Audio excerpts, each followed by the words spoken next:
আসসালামু আলাইকুম ওয়া রাহমাতুল্লাহি ওয়া বারাকাতুহু। আজকের এই ভিডিওতে আমি আলোচনা করব এই মুহূর্তে আপনারা আমার ডিসপ্লেতে যে অ্যানিমেশনটি দেখতে পাচ্ছেন, যে একটি ঝর্ণা থেকে উপর থেকে নিচের দিকে মনে হচ্ছে পানি পড়তেছে। এটা কিন্তু একটা স্টিল ইমেজ। একটা স্টিল ইমেজকে কিভাবে এই ধরনের অ্যানিমেশনে কনভার্ট করা যায় সেই বিষয়টা আজকে এই ভিডিওতে আমি আলোচনা করব। তো আপনারা যারা আগে থেকে এই কাজটা সম্পর্কে অবগত রয়েছেন বা এই কাজটা তৈরি করতে পারেন, তারা চাইলে এই ভিডিওটা স্কিপ করতে পারেন। আমি চাই না আপনাদের মূল্যবান সময়টি এই ভিডিওতে নষ্ট করেন। আর যদি জানা না থাকে কিভাবে এই ধরনের অ্যানিমেশনগুলো তৈরি করা যায় অ্যাডোবি ফটোশপ দিয়ে খুব সহজে, তাহলে ভিডিওর শুরু থেকে শেষ পর্যন্ত দেখবেন। আশা করি এখান থেকে নতুন কিছু শিখতে পারবেন, নতুন কিছু জানতে পারবেন ইনশাআল্লাহ। তো চলুন আর কথা না বলে দেখি কিভাবে আমরা এই ধরনের স্টিল ইমেজ থেকে এভাবে অ্যানিমেশনগুলো তৈরি করতে পারি। তো প্রথমত আমি এখান থেকে এটাকে ক্লোজ করে দিচ্ছি এবং এটাকে আমি টাইমলাইন থেকে ক্লোজ করে দিচ্ছি। এখন আপনাকে যে কাজটি করতে হবে, আপনি যে ইমেজটার উপরে এই অ্যানিমেশনটি করবেন সেই ইমেজটাকে ওপেন করে নিতে হবে। তার জন্য আমি ফাইলে ক্লিক করতেছি, ফাইল থেকে ওপেনে ক্লিক করে আমি আমার ইমেজটিকে ওপেন করে নিচ্ছি।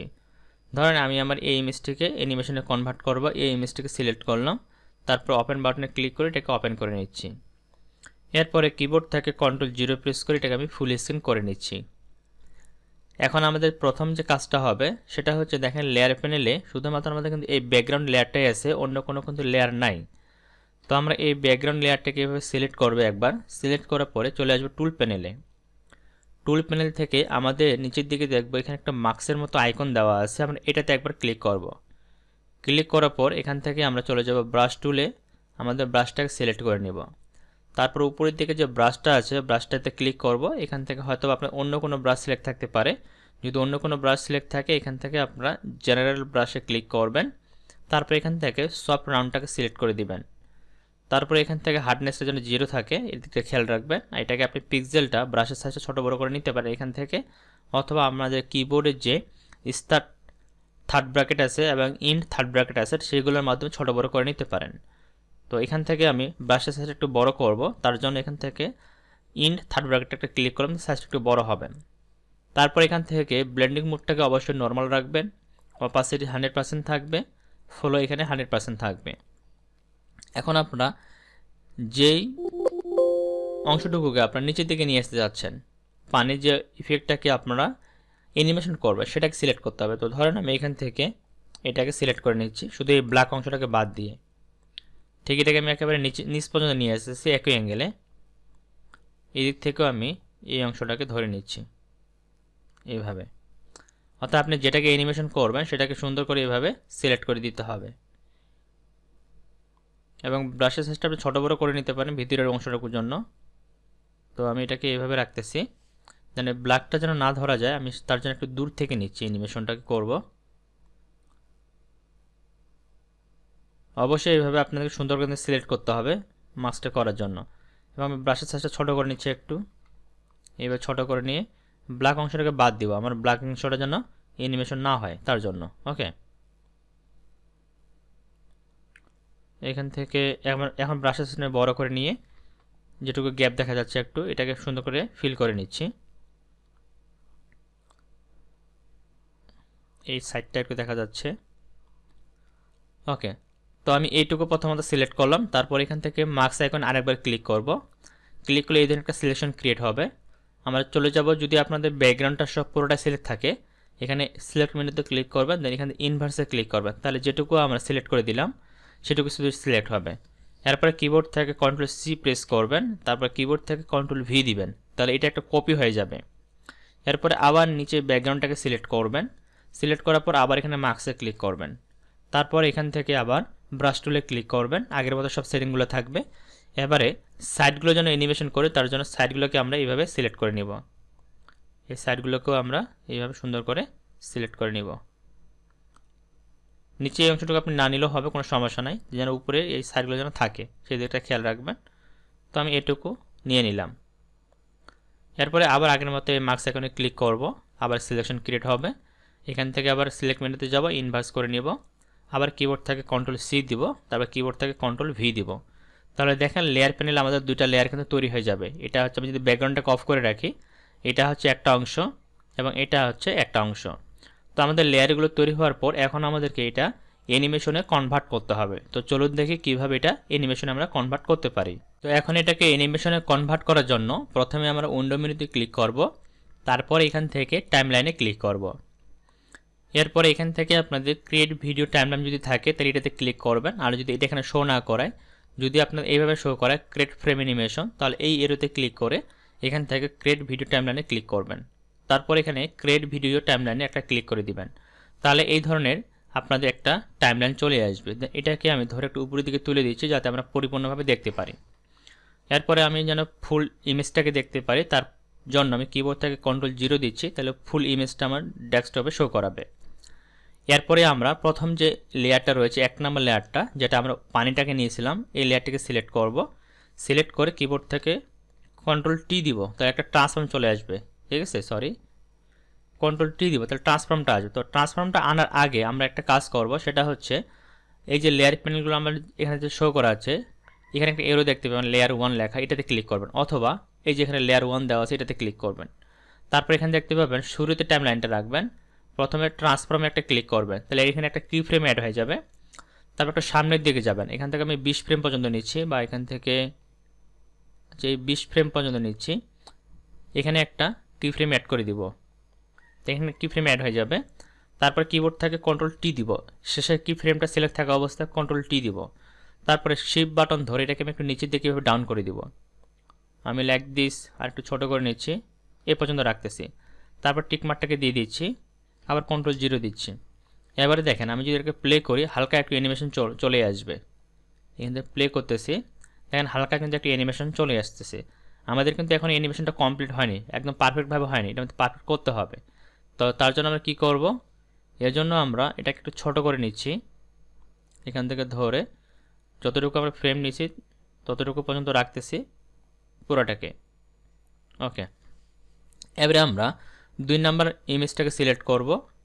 একইভাবে এটাকেও আমরা প্রথমে শুরুতে টাইমলাইনটাকে রাখবো, এরপর ট্রান্সফর্মে ক্লিক করে 0 থাকবে, দেন এটাকে আমরা শেষ অংশে নিয়ে আসব, ট্রান্সফর্মে ক্লিক করব, কিবোর্ড থেকে Ctrl-T দিব। এরপর এখানে অল্টার বাটন প্রেস করে এটাকে আমি একটু স্কেলটা বাড়াই দিচ্ছি, এভাবে একটু স্কেলটাকে বড় করে দিচ্ছি। ওকে, এইটুকু রাখলাম। তারপর এখান থেকে টিকমার্কটাকে দিয়ে দিচ্ছি। টিকমার্কটা দেওয়ার পরে এবার যদি আমি প্লে করি, দেখেন প্লে করতেছি, এবার দুই দিক থেকে কিন্তু অ্যানিমেশন হবে। তো দেখেন অ্যানিমেশনটা হচ্ছে আমাদের ঠিকই, কিন্তু এটা পারফেক্টলি হচ্ছে না। এই ছবিটা মনে হচ্ছে যে আমাদের অ্যানিমেশন করতেছে। তো আমরা চাচ্ছি আমাদের যে ছবিটা আছে ছবিটা যেন স্টিলভাবে থাকে, সেটা যেন কোনো নড়াচড়া না করে, কোনো ধরনের মুভ যেন না করে। তো তার জন্য আমাদের কি করতে হবে, এটার জন্য আমাদের সুন্দরভাবে অ্যানিমেশনটা যাতে করতে পারি আরেকটা কাজ আমাদেরকে করতে হবে। তো এটার জন্য আমি এটাকে অ্যানিমেশনটা অফ করে দিচ্ছি। আমাদের যে পিছনের ব্যাকগ্রাউন্ডটা আছে এই পিছনের ব্যাকগ্রাউন্ডটাকে সিলেক্ট করে ড্র্যাগ করে এনে ক্রিয়েট নিউ লেয়ারে ছেড়ে দিব, নতুন করে একটা লেয়ার তৈরি হবে। দেন এই লেয়ারটাকে সবার উপরে দিয়ে দিব। উপরে দেওয়ার পরে এটাকে আমরা শুরুতে এনে ছেড়ে দিচ্ছি, এই দিক থেকেও এটাকে আমরা আমাদের টাইমলাইনের সময় এনে ছেড়ে দিব। তো এখন বাকি কাজটা করার আগে একটা বিষয় আপনাদের সাথে আলোচনা করতে চাই, সেটা হচ্ছে সামনের 25 তারিখ থেকে আমার একটা নতুন graphics design and freelancing course চালু হচ্ছে, যেটা আমাদের ক্লাস শুরু হবে 25শে মার্চ থেকে। আর এই কোর্সের ফি হচ্ছে মাত্র 1020 টাকা। আপনারা যারা হাতে কলমে গ্রাফিক্স ডিজাইনের A to Z শিখতে চান তাদের জন্য মূলত এই কোর্সটি। তো যারা রমজানের এই সময়টাতে বসে না থেকে অবসর সময়টাকে কাজে লাগাতে চান তারা এই কোর্সে অ্যাডমিশন নিয়ে নিতে পারেন। এই কোর্সে আপনারা গ্রাফিক্স ডিজাইনের A to Z হাতে কলমে শিখতে পারবেন। যদি আপনি প্রফেশনাল মানের একজন গ্রাফিক্স ডিজাইনার হতে চান তাহলে এই কোর্সটি আপনার জন্য একটি বেস্ট কোর্স হবে আমি মনে করি। যারা কোর্স করতে পারবেন না তারা আমার ইউটিউব চ্যানেল আওয়াল ক্রিয়েটিভে যাবেন, সেখানে অনেক ধরনের ভিডিও দেওয়া আছে, সেই ভিডিওগুলো দেখেও আপনারা অনেক কিছু শিখতে পারবেন। আর যারা ধারাবাহিকভাবে গ্রাফিক্স ডিজাইনের প্রতিটি প্রক্রিয়া সুন্দরভাবে শিখতে চান তাদের জন্য এটি একটি বিশাল অপরচুনিটি। মাত্র 1020 টাকা দিয়ে আপনারা এই কোর্সটি করতে পারবেন। কোর্সের মেয়াদ হচ্ছে 3 মাস। তো কোর্সে ভর্তি হওয়ার জন্য এখানে আমার ফোন নাম্বার দেওয়া আছে, চাইলে ফোন নাম্বারে কল করে সরাসরি ভর্তি হতে পারেন, অথবা পেজে মেসেজ করেও অ্যাডমিশন নিতে পারেন। তাছাড়া এই ভিডিও ডেসক্রিপশনে ভর্তি সম্পর্কিত বিস্তারিত তথ্য দেওয়া থাকবে, সেখানে কী কী শেখানো হবে, ভর্তির লিঙ্ক সব দেওয়া থাকবে, সেখান থেকেও আপনারা দেখে ভর্তিটা নিয়ে নিতে পারেন। তো যারা প্রফেশনাল মানে গ্রাফিক্স ডিজাইনার হতে চান বা কাজটা শিখতে চান তারা চাইলে এই কোর্সটা এনরোল করতে পারেন। তো চলুন দেখি এখন আমরা অ্যানিমেশনের বাকি কাজটা কীভাবে করতে হবে। তো দেখেন এখন যদি আমি এটাকে নিয়ে যাই মাউস দিয়ে, এটা কিন্তু অ্যানিমেশন করবে না, কারণ হচ্ছে আমার ইমেজটা এখন স্টিল ইমেজটা সবার উপরে আছে। তো এই যে স্টিল ইমেজটা আমরা নিলাম, এটাকে সিলেক্ট করব, নিচ থেকে দেখেন একটা মার্কস অপশন দেওয়া আছে, মার্কস অপশনে একটা ক্লিক করবেন, তাহলে এটা এখানে মার্কস ক্রিয়েট হবে। এরপর এখানে ফোরগ্রাউন্ডে আপনারা ব্ল্যাক কালারটা রাখবেন, এখানে ডাবল ক্লিক করলে কালারটা ওপেন হবে। এখান থেকে আপনাকে নিচের দিকে ব্ল্যাক কালারটা পিক করে দিতে হবে, যেন ফোরগ্রাউন্ডটা আমাদের ব্ল্যাক থাকে, আর ব্যাকগ্রাউন্ডে আপনারা হোয়াইট কালারটা রাখবেন। দেন ওকেতে ক্লিক করবেন। এরপরে এখানে মার্কসের যে আইকনটা আছে হোয়াইট অংশটাকে সিলেক্ট করবেন, এখান থেকে ব্রাশে ক্লিক করবেন। ব্রাশে ক্লিক করার পর এখন আমরা এখান থেকে যে অংশটুকু অ্যানিমেশন দেখাতে চাচ্ছি সেটাকে সুন্দর করে এভাবে শুধু ব্রাশ করে দিব, এভাবে এটাকে ব্রাশ করে দিব। এই পাশের এই অংশটুকু দেখাতে চাচ্ছি, সাইজটা একটু বড় করে দিচ্ছি, এটাকে আমি এই পর্যন্ত এটাকে শো করাবো। তারপরে এখানে এই অংশটাকে শো করাবো, তারপরে এই অংশটা এখানে শো করাবো, এখান থেকে এই অংশটাকে একটু শো করাবো যেন অ্যানিমেশনটা হয়। সাইজটা ছোট করে নিচ্ছি, যেন এই মানুষটা যেন এখানে স্টিলভাবে থাকে সেজন্য। এখন যদি আমি প্লে করি, দেখেন প্লে করতেছি, এই যে দেখেন এখন কিন্তু একটা রিয়েলিস্টিক লুক চলে আসতেছে। তো এখানে দেখেন মানুষটা মনে হচ্ছে এদিকে আমার বেশি চলে আসছে যেখানে, তো এটাকে ফিরাই দিতে হবে। এইটাকে সিলেক্ট থাকা অবস্থায় হোয়াইটটাকে উপরে দিব, ব্ল্যাকটাকে নিচে দিব, দেন এটাকে আমরা সুন্দর করে মার্কস করে দিব। এটা যদি মার্কস করে দিই তাহলে এদিকে আর মানুষটা কিন্তু শো করাবে না। ওকে, এখন যদি প্লে করি, ওকে এখন প্লে করতেছি, এখানে দেখবেন নিচের দিকে আমাদের একটা লাল অপশন চলে আসবে, রেড অপশন। তো এটা যখন চলে যাবে তখন এখানে একটা গ্রিন সিগন্যাল চলে আসবে, যখন এই গ্রিন সিগন্যালটা চলে আসবে তখন আমাদের অ্যানিমেশন কিন্তু একদম স্মুথভাবে প্লে হবে। তো দেখেন এখন কিন্তু হয়নি, এই যে গ্রিন হয়ে গেছে। এবারে দেখেন অ্যানিমেশনটা কিন্তু কত সুন্দর লাগতেছে। আগে যেভাবে দেখাচ্ছিল মনে হচ্ছিল পিছনে এই অংশটুকু অ্যানিমেশন করতেছিল, এই অংশটুকু অ্যানিমেশন করতেছিল, এগুলো কিন্তু আর করতেছে না। তো এইভাবে আপনারা পারফেক্টলি যে কোনো স্টিল ইমেজকে অ্যানিমেশনে কনভার্ট করতে পারেন। আশা করি আপনারা সম্পূর্ণ প্রসেসটি সুন্দরভাবে বুঝতে পেরেছেন। তারপরে যদি আপনাদের বুঝতে কোনো জায়গায় কোনো ধরনের সমস্যা হয়ে থাকে বা সমস্যা ফেস করে থাকেন তাহলে অবশ্যই আমাকে সেটা কমেন্টে জানাবেন, আমি সেই বিষয়গুলো আপনাদের ক্লিয়ার করতে চেষ্টা করবো ইনশাল্লাহ। তো সবাই ভালো থাকবেন, সুস্থ থাকবেন, দেখা হবে নেক্সট ভিডিওতে। আর যারা কোর্সে এডমিশন নিতে চাচ্ছেন আবারও বলতেছি, এখানে ফোন নাম্বার দেওয়া আছে, ফোন নাম্বারে ক্লিক করে সরাসরি এডমিশন নিয়ে নিতে পারেন, অথবা পেজে মেসেজ করে সরাসরি অ্যাডমিশনটা নিয়ে নিতে পারেন যারা প্রফেশনাল মানের গ্রাফিক্স ডিজাইন শিখতে চাচ্ছেন। তো সবাই ভালো থাকবেন, সুস্থ থাকবেন, দেখা হচ্ছে নেক্সট ভিডিওতে। আল্লাহ হাফেজ।